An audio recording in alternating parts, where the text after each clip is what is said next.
اعوذ باللہ من الشیطان اللعین الرجیم بسم اللہ الرحمن الرحیم الحمد للہ رب العالمین والصلاة والسلام علی رسولہ الکریم وعلی اہل بیتہ الطیبین الطاہرین واللعنۃ علی اعدائہم اجمعین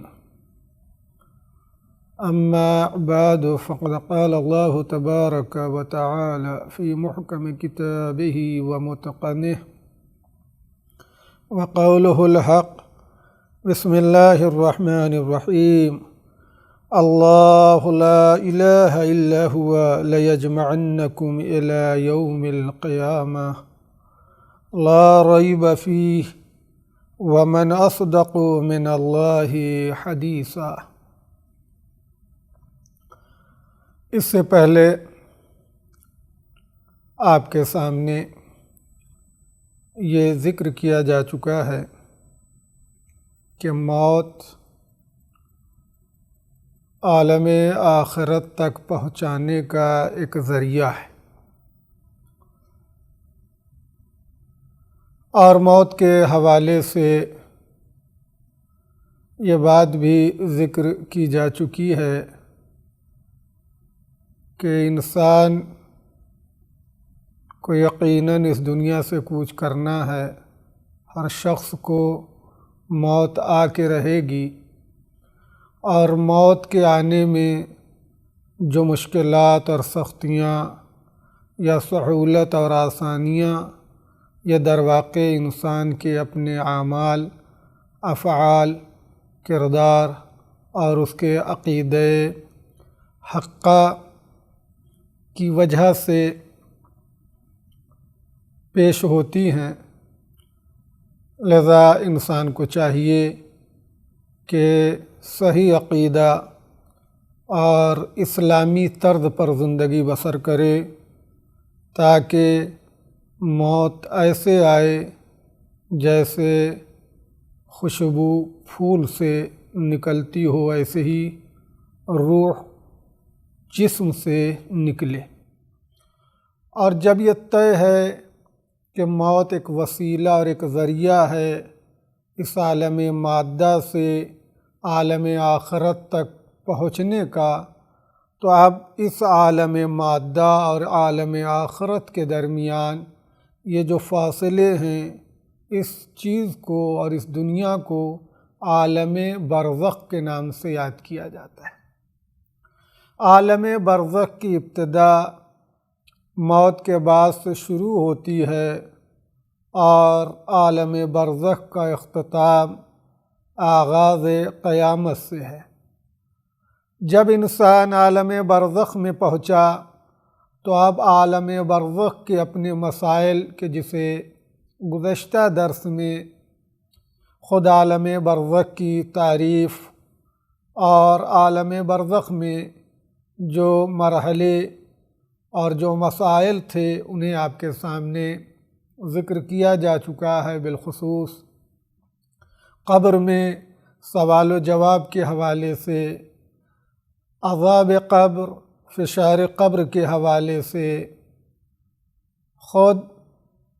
عالم برزخ کی کتنی خصوصیات ہیں، ان میں سے چند خصوصیتیں آپ کے سامنے پیش کی گئیں۔ عالم قیامت اور عالم برزخ کے درمیان فرق، ان چند فرقوں کو آپ کے سامنے ذکر کیا جا چکا ہے۔ اس کے علاوہ جو سب سے اہم بحث ہے کہ اس برزخ میں پہنچنے کے بعد انسان کے اعمال اور اس کے افعال کے اعتبار سے اسے نعمتیں ملیں گی اور اسے عذاب کا بھی مزہ چکھنا پڑے گا، لیکن سوال یہ ہے کہ آیا روح ان نعمتوں سے سرشار ہوگی، یا صرف روح کو عذاب ہوگا، یا روح کے ساتھ کوئی جسم بھی ہوگا؟ جبکہ ہم یہ دیکھتے ہیں کہ یہ جسم مادی سڑ اور گل جاتا ہے، تباہ و برباد ہو جاتا ہے۔ تو اس سلسلے میں آپ کے سامنے یہ بات ذکر کی گئی ہے کہ ایک جسم برزخی قالب مثالی وہاں روح پہنچے گی اس جسم برزخی اور جسم مادی میں فرق یہ ہے کہ جسم برزخی زیادہ لطیف ہوتا ہے۔ اس جسم مادی سے یہ جسم برزخی جن چیزوں کو محسوس کرتا ہے انہیں یہ جسم مادی احساس نہیں کر سکتا، اور جب سوال اور جواب، فشار قبر اور اس مرحلے کے بعد انسان پہنچتا ہے تو ظاہر سی بات ہے دو ہی صورتیں ہیں، یا جو سوال اور جواب اور جو مرحلے ہیں قبر میں وہ بآسانی اگر وہ پیش آتے ہیں اور انہیں وہ طے کر لیتا ہے تو ایسی صورت میں اسے برزخی بہشت نصیب ہوتی ہے، اور اگر سوالوں کے صحیح جواب نہ دے سکا اور فشار اور عذاب قبر میں مبتلا رہا اور در واقع اپنے اعمال اور اپنے کردار کی وجہ سے راہ حق سے بھٹکا رہا تو یقیناً وہاں عذاب ہے، اور اسے برزخی جہنم سے تعبیر کیا جاتا ہے۔ پس عالم برزخ میں بہشت کا بھی وجود ہے اور برزخ کا بھی، جہنم کا بھی وجود ہے، جسے برزخی جہنم اور برزخی بہشت کے نام سے یاد کیا جاتا ہے۔ عالم برزخ کی ایک اہم جو خصوصیت ہے کہ جسے عالم قیامت اور عالم برزخ میں جو اساسی فرق ہے وہ یہ ہے کہ عالم برزخ میں انسان کے اوپر سے عذاب ٹل سکتا ہے، نعمتوں میں اضافہ ہو سکتا ہے، اس لیے کہ جو اس نے اعمال اور افعال اس دنیا میں انجام دیے ہیں، چاہے وہ صدقہ جاریہ کے عنوان سے ہوں یا ولد صالح کے عنوان سے ہوں، تو ایسی صورت میں ان کے نتائج اور اثرات سے اس عالم برزخ میں مرنے والے کو یہ فائدہ پہنچے گا کہ اس کی نعمتوں میں اضافہ ہوگا یا اس کے عذاب میں کمی ہوگی، یا اس کے برعکس یا نعمتوں میں کمی ہوگی اور عذاب میں اضافہ ہوگا۔ کیوں؟ اس لیے کہ اس کے اعمال اور افعال اور اس کے کردار کے جو آثار اور نتائج ہیں اسی اعتبار سے عالم برزخ میں اس کو ان اعمال کا ثمرہ ملے گا اور پہنچتا رہے گا۔ اسی لیے اس دنیا میں ایسے اعمال اور ایسے افعال انجام دیے جائیں، ہمیں یہ فکر ہونا چاہیے، ایسی تربیت کریں، ایسے اعمال حسنہ انجام دیں، ایسے صدقہ جاریہ کو پیش کر کے جائیں کہ عالم برزخ میں بھی ہمارے اعمال میں ثواب درج ہوتے رہیں اور اس برزخ میں بھی نعمتوں کا اضافہ ہوتا رہے۔ لیکن ایک بات جو ذکر کی تھی وہ یہ کہ عالم برزخ بھی محدود ہے۔ ہاں، یہ الگ بات ہے، عالم برزخ کی محدودیت کا سوائے پروردگار کو علم نہیں ہے، اور عالم برزخ کا اختتام اور عالم برزخ کی انتہا آغاز قیامت سے ہے۔ آج جو درس میں اس جلسے میں آپ کے سامنے پیش کرنا چاہتا ہوں وہ قیامت کے مواقف، قیامت کے مراحل اور عالم آخرت میں یہ انسان کن منزلوں کو طے کرے گا۔ لیکن قبل اس کے کہ ان مرحلوں کو آپ کے سامنے پیش کروں، بطور تمہید خود قیامت کے سلسلے میں کہ قیامت کے وقوع کا علم، واقع ہونے کا علم صرف پروردگار کو ہے اور اس کے علاوہ کسی کے پاس نہیں ہے، جسے خود قرآن مجید نے صراحتاً اس بات کو ذکر کیا ہے کہ یسألونک عن الساعة ایان مرساها قل انما علمها عند ربی۔ آپ دیکھیے اس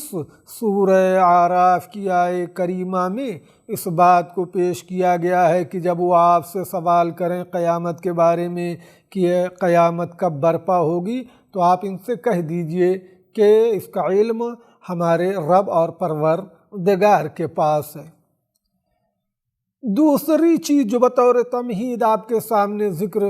کرنا مقصود ہے وہ یہ کہ قیامت کے اسماء اور قیامت کے نام، قیامت وہ عظیم تحول اور تبدیلی جو مختلف شکل و صورت میں پائی جائے گی، اور انہی حادثات اور تبدیلیوں کو پیش نظر رکھتے ہوئے قیامت کے بعض اسما انہی حالات اور انہی حوادثات کی طرف اشارہ کرتے ہیں۔ دیکھیے کل قرآن مجید میں تقریباً 80 نام قیامت کے حوالے سے ملتے ہیں، اور ان میں سب سے زیادہ جو نام ہے وہ ہے یوم القیامہ، جو تقریباً 70 مرتبہ قرآن میں آیا ہے۔ اسی طریقے سے قرآن کا دوسرا نام ہے یوم الآخر، یوم الدین، یوم الحساب۔ یوم الحساب وہ دن جس دن حساب و کتاب ہوگا، یوم الجمع وہ دن جہاں سبھی اقوام اور ملل اور تمام گروہوں کو اور تمام مخلوقہ انسان کو اکٹھا کیا جائے گا، یوم الحسرہ، یوم التغابن اس دن جہاں انسان اپنی حسرت و پریشانی سے انسان کے پیشانی پر عرق اور پسینے ہوں گے حسرت اور پیشانی کے، یوم الخلود۔ قیامت میں حیات ابدی کی طرف اشارہ اس نام سے ملتا ہے۔ اس کے علاوہ یوم تبلی السرائر، یہ وہ دن ہے جس دن پنہاں اور مخفی امور آشکار ہونے کا دن ہے، یوم یفر المرء من اخیہ، یہ وہ دن ہے کہ جس دن انسان فرار اختیار کرے گا اپنے خونی رشتہ داروں سے، یوم عظیم، یوم کبیر، یوم علیم، یوم محیط۔ یہ وہ قرآن مجید کے اسماء گرامی ہیں۔ یا یوم الحق، یوم الحق یعنی یقیناً اس دن کا تحقق یقینی ہے، لا ریب فی، جس میں کوئی شک و شبہ نہیں ہے، لا مرد لہ، کہ جس سے خلف وعدہ نہیں ہوگا، جو کچھ پروردگار نے وعدہ کیا ہے وہ پورا ہو کے رہے گا۔ بالخصوص میں نے آپ کے سامنے جس آیہ کریمہ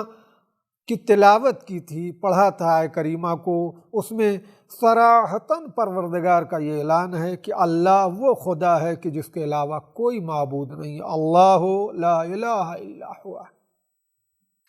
لا یجمعنکم الی یوم القیامہ، وہ تم سب کو قیامت کے دن جمع کرے گا، اکٹھا کرے گا، لا ریب فی، اور اس میں کوئی شک و شبہ نہیں ہے، ومن اصدق من اللہ حدیثہ، اور اللہ سے سچی بات کرنے والا کون ہے۔ تو قرآن مجید میں قیامت کے جو اسامی ہیں وہ متعدد ہیں، اور بعض نام خاص حادثات اور واقعات اور حالات کی طرف اشارہ کرتے ہیں۔ تیسری بات جو تمہیدی طور پر مجھے آپ کے سامنے ذکر کرنا ہے وہ یہ کہ قیامت کے لیے چند مقدمات کا ہونا ضروری ہے، اور اسی لیے ان مقدمات کو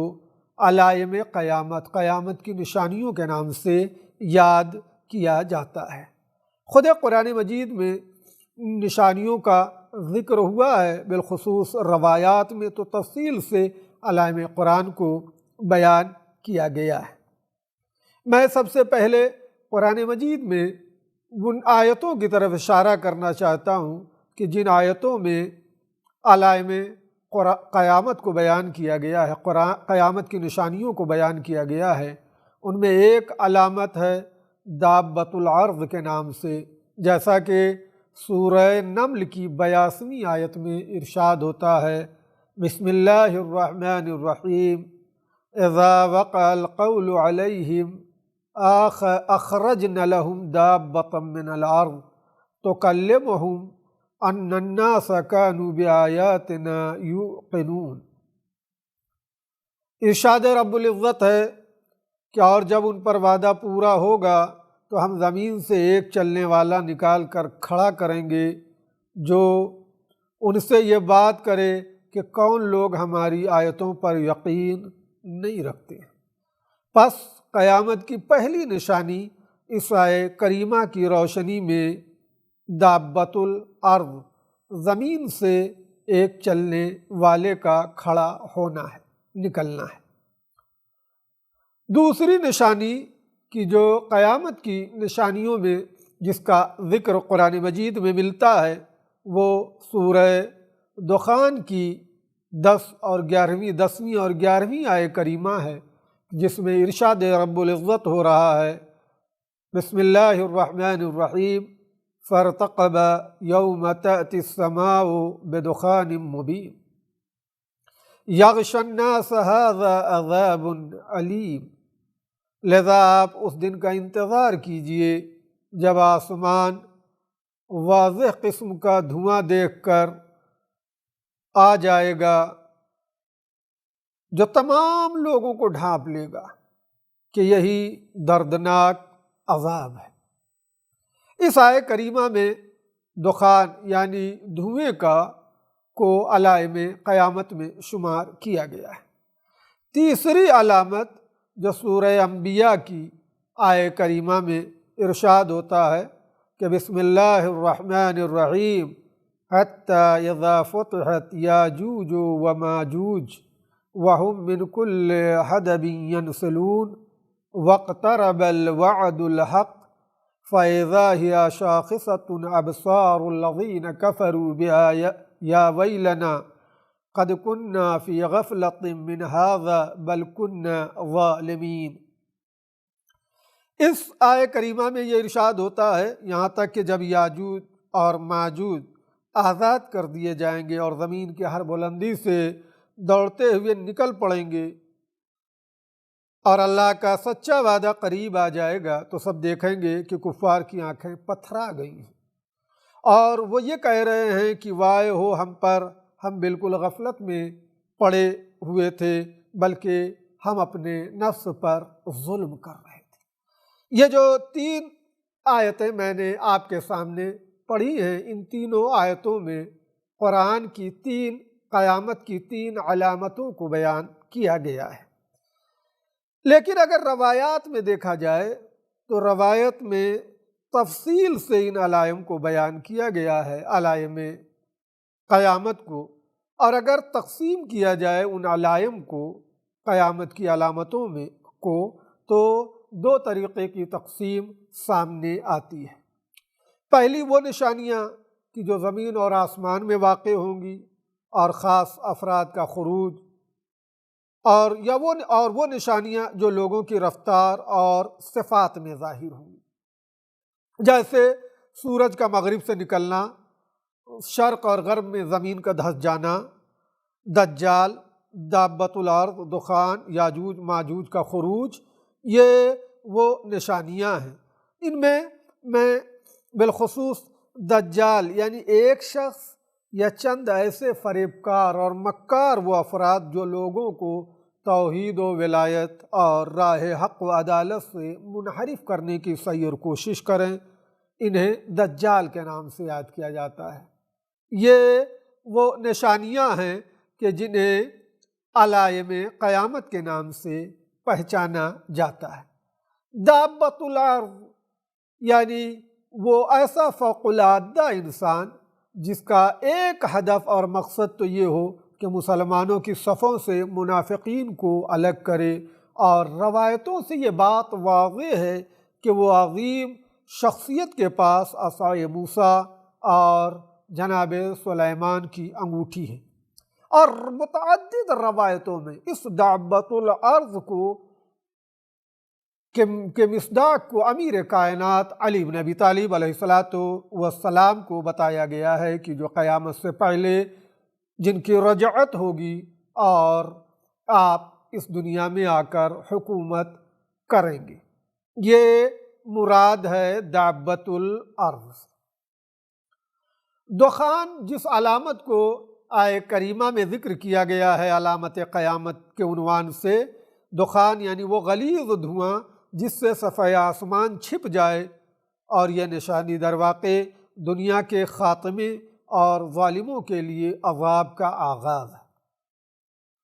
یاجوج اور ماجوج کی جو تعبیر قرآن مجید میں جو لفظ استعمال ہوئی ہے، یہ در واقع یہ 2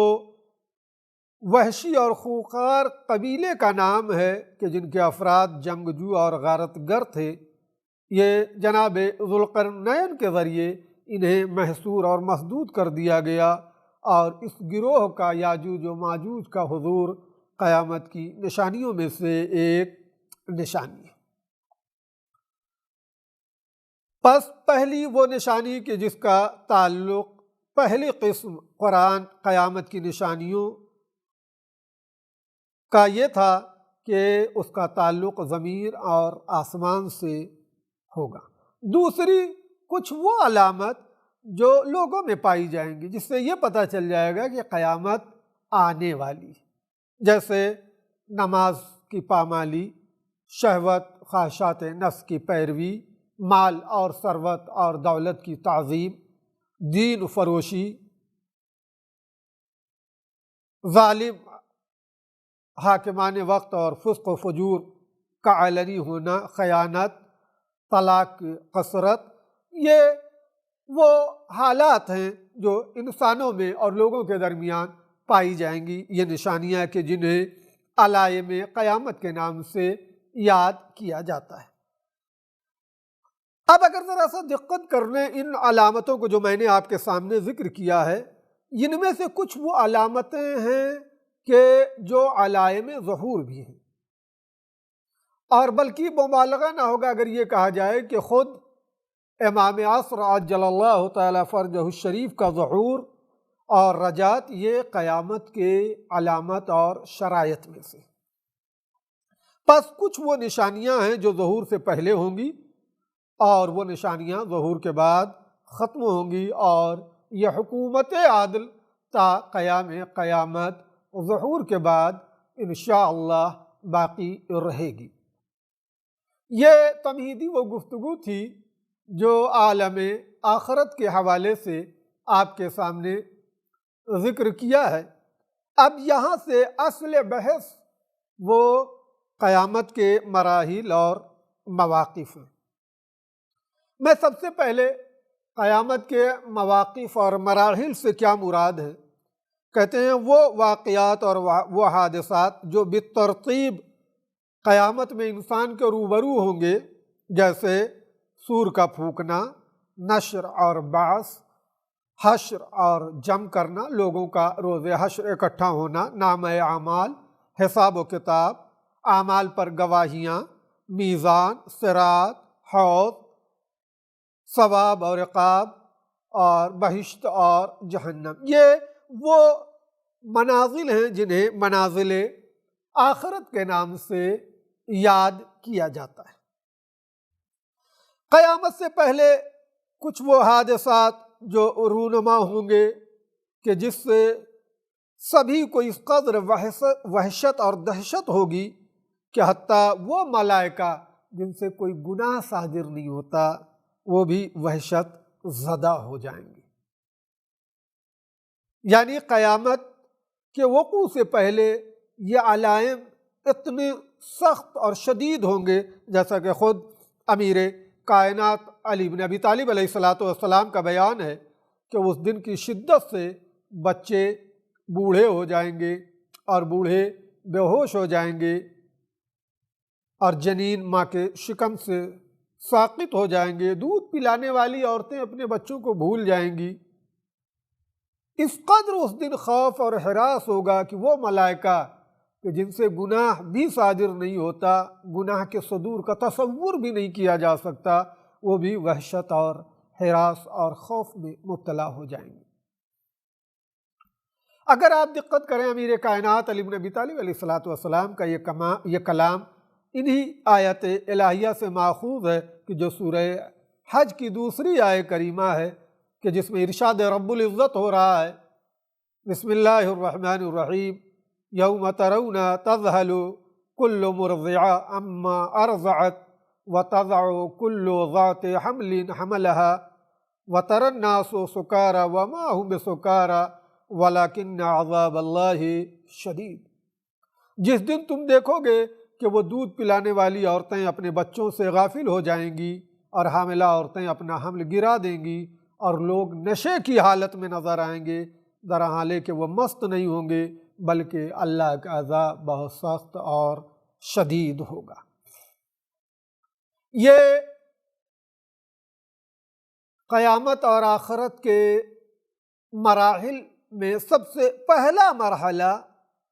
سور کے پھونکنے کا ہے، جس کو قرآن مجید میں نفخ کے نام سے یاد کیا جاتا ہے۔ سور جو آیات میں سور کے پھونکنے کا ذکر آیا ہے وہ یہ ہے کہ 2 بار اسرافیل فرشتے پروردگار سور پھونکیں گے۔ پہلی بار جب سور پھونکیں گے تو سبھی آسمان اور زمین کے جتنے بھی موجودات ہیں سب کو موت آ جائے گی، اور جب دوبارہ سور پھونکیں گے تو سب زندہ ہو جائیں گے۔ یہ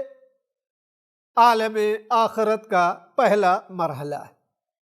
جس کی طرف اشارہ سورہ زمر کی آیت کریمہ میں ہے۔ بسم اللہ الرحمن الرحیم وَنُفِخَ فِي الصُّورِ فَصَعِقَ مَنْ فِي السَّمَاوَاتِ وَمَنْ فِي الْأَرْضِ إِلَّا مَنْ شَاءَ اللَّهُ ثُمَّ نُفِخَ فِيهِ أُخْرَى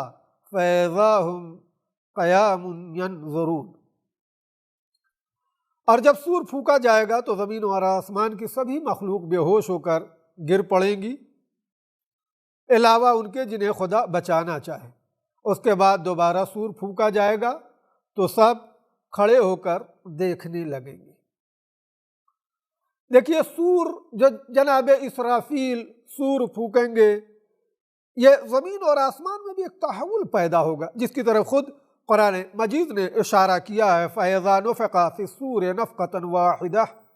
وَحُمِلَتِ الْأَرْضُ وَالْجِبَالُ فَدُكَّتَا دَكَّةً وَاحِدَةً فَيَوْمَئِذٍ وَقَعَتِ الْوَاقِعَةُ وَانشَقَّتِ السَّمَاءُ فَهِيَ يَوْمَئِذٍ وَاهِيَةٌ۔ یہ سورہ حاقہ کی 13ویں آیت سے لے کر 16ویں آیت تک کی آیت کریمہ ہے کہ جس میں ارشاد ہو رہا ہے کہ جب سور پہلی مرتبہ پھونکا جائے گا اور زمین اور پہاڑوں کو اکھاڑ کر یہ ٹکرا کر ریزہ ریزہ کر دیا جائے گا تو اس دن قیامت واقع ہوگی، اور آسمان شق ہوگا بالکل ایسے کہ جیسے ریزہ ریزہ ہو جائے۔ یہ تعبیر سور کے حوالے سے ہے۔ سور پھونکنے والے فرشتے کا نام اسرافیل ہے، اور تفسیر قمی میں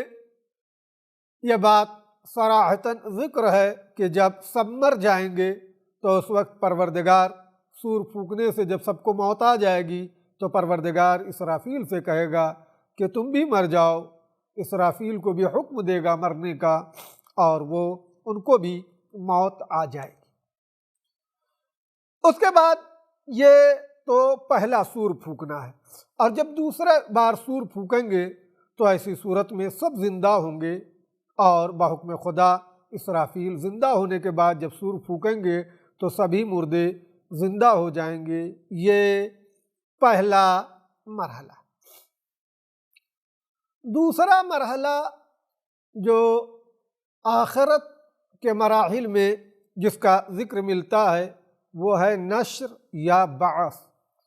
میں نے یہ دونوں لفظیں اس لیے آپ کے سامنے ذکر کی ہیں کہ خود قرآن مجید میں یہ دونوں لفظیں استعمال ہوئی ہیں، اور یہ تقریباً دونوں لفظیں ایک ہی معنی کے لیے ہیں کہ جس وقت دوسری مرتبہ سور پھونکا جائے گا، سبھی مردوں کو اٹھایا جائے گا۔ اس سور پھونکنے کا نتیجہ یہ ہے کہ قبروں سے مردے خدا کی طرف بڑھنے میں جلدی کریں گے، جیسا کہ خود قرآن مجید میں اس بات کا اعلان ہوتا ہے کہ یوم ینفخ فی الصور فتاتون افواجا، جس دن یہ سور پھونکا جائے گا دوبارہ اور تم سب فوج در فوج آؤ گے۔ یا دوسری آیت کریمہ میں قبروں سے نکلنے کا تذکرہ ہے، جیسا کہ ارشاد رب العزت ہے۔ بسم اللہ الرحمن الرحیم وَأَنَّ السَّاعَةَ آتِيَةٌ لَا رَيْبَ فِيهَا وَأَنَّ اللَّهَ يَبْعَثُ مَنْ فِي الْقُبُورِ۔ یقیناً قیامت آنے والی ہے، اس میں شک کی کوئی گنجائش نہیں ہے، اور اللہ مردوں کو قبروں سے اٹھانے والا ہے۔ قرآن مجید میں پروردگار نے دوبارہ زندہ ہونے کا، مردوں کے دوبارہ زندہ ہونے کا جو تذکرہ کیا ہے اور یقین دلایا ہے کہ یقیناً جس طریقے سے یہ پروردگار مردہ زمینوں کو حیات دیتا ہے، اسی طریقے سے ان مردوں کو بھی پروردگار زندگی عطا کرے گا۔ اس کی طرف خود قرآن مجید میں اشارہ اور صراحت سے سورہ فاطر کی 9ویں آیت میں ملتا ہے کہ بسم اللہ الرحمن الرحیم واللہ الذی ارسل الریاح فتصیر سحابا فسقناہ الی بلد میت فاحیینا بہ الارض بعد موتها کذالک النشور۔ اللہ وہ ہے جس نے ہواؤں کو بھیجا تو وہ بادلوں کو منتشر کرتی ہیں، اور فسقناہ الی بلد میت، اور پھر انہیں مردہ شہر تک لے جاتی ہیں، اور زمین کے مردہ ہو جانے کے بعد زندہ کر دیتے ہیں یہی بادل، اور اسی طرح مردے دوبارہ اٹھائے جائیں گے۔ حتیٰ بعض آیتوں میں ان مراحل کو تشبیہ دی گئی ہے کہ واللہ انبتتکم من الارض نباتا ثم یعیدکم فیہا ویخرجکم اخراجا۔ پس پتہ چلا کہ یہ جسم مادی جو مٹی میں مل گیا ہے وہی جسم بحکم پروردگار دوبارہ زندہ ہوگا اور اس میں روح منتقل ہوگی، اور یہی جسم سبھی مواقف اور قیامت کے سبھی مرحلوں کو طے کرے گا۔ حتیٰ یہی وہ جسم مادی بہشت اور جہنم میں متنعم اور معذب ہوگا اور نعمتوں سے سرشار اور عذاب کا بھی ذائقہ چکھے گا۔ اسی بات کی طرف قرآن مجید میں صراحتاً اس بات کا تذکرہ ملتا ہے کہ یحسب الانسان ان لن نجمع عظاما بلا قادرین علی ان نسوی بنانا۔ اللہ نے تم کو زمین سے پیدا کیا اور پھر اسی میں لے جائے گا اور پھر نئی شکل میں نکالے گا۔ واقعاً کیا انسان یہ خیال کر سکتا ہے کہ پروردگار اس کی ہڈیوں کو جمع نہیں کر سکے گا؟ یقیناً وہ اس بات پر قادر ہے کہ وہ اس کی انگلیوں کے پور تک درست کر سکے۔ آپ ذرا سا دقت کیجئے، یہ ایحسب الانسان، کیا انسان یہ خیال کرتا ہے کہ لن نجمع عظاما، کہ ہم اس کی ہڈیوں کو جمع نہیں کر سکیں گے، اکٹھا نہیں کر سکیں گے، بلا قادرین علی ان نسوی بنانا، یقیناً ہم اس بات پر قادر ہیں کہ ہم اس کی انگلیوں کے پور تک درست کر سکیں۔ پس یہ وہ دوسرا مرحلہ ہے کہ جسے میں انسان کو دوبارہ زندگی ملے گی، اور اس کا وہی جسم مادی جو اس دنیا میں موت کے بعد فنا ہو گیا تھا، موت کے بعد مٹی میں مل گیا تھا، وہی جسم مادی دوبارہ زندہ ہوگا حکم پروردگار سے، اور روح اس میں منتقل ہوگی۔ پھر یہ انسان اسی جسم مادی کے ساتھ اس عالم آخرت میں دیگر مراحل اور منازل آخرت کو